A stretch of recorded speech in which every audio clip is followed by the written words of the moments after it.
Go.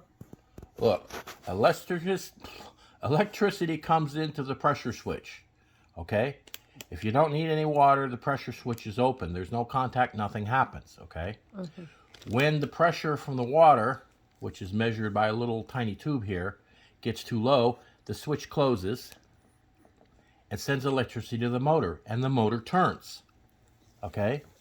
The motor turns the shaft, which turns the pump.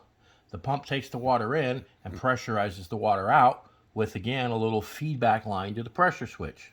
So when you test this, it's real simple. The first thing is, do you have electricity at the motor? If you don't have electricity at the motor, then the pressure switch is open. Well, what's the pressure? If the pressure's high, it's supposed to be open. If the pressure's low, it should be closed, in which case you would have a bad pressure switch. These fail about once every 20 years because there's nothing to them but a spring. Okay, and you can open them up and force close it yourself. Put a little screwdriver, push the contacts closed, you got power. You can bypass the pressure switch, send the power directly to the motor, plug it in. If the motor turns, the motor's good. If the motor doesn't turn, the motor's bad. If the motor turns and you're not getting water out of the pump, then the pump is bad. You see how simple that is? Take an electric meter and check for electricity at the motor connection. If you've got electricity at the motor and the motor's not turning, then the motor's bad, or the pump is frozen, so you want to disconnect it to test the motor at that point, okay?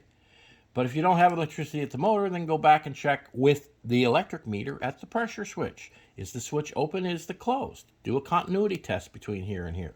Or just bypass the electric right to the motor. Skip the switch, in which case the motor should turn as soon as you plug it in.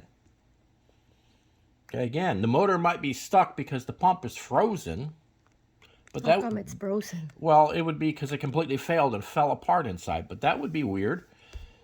These should last forever, and so should the motors last pretty much forever. So which one picture did I show it to you there? The one that they you took showed by me a you. pressure switch. The only way to know a pressure switch is bad is by putting an electrical meter on here and seeing that there's no electricity coming out. And if there isn't, when you manually close the contacts with a screwdriver, do you still get electricity or not? Okay? And you can bypass the pressure switch just by wiring right past it. And to test the rest of the system. Forget the pressure switch. Okay? But they don't go bad. I've got 3 of them here at the ranch for 10 years now.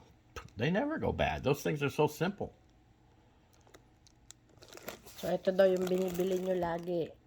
Ayan. So the Naglalast daw recommendation, yan ng how many years? they're all supposed to last forever, but you know, this is all Chinese crap. You guys get screwed with crap, and you try to buy the cheapest stuff and you get crap, okay?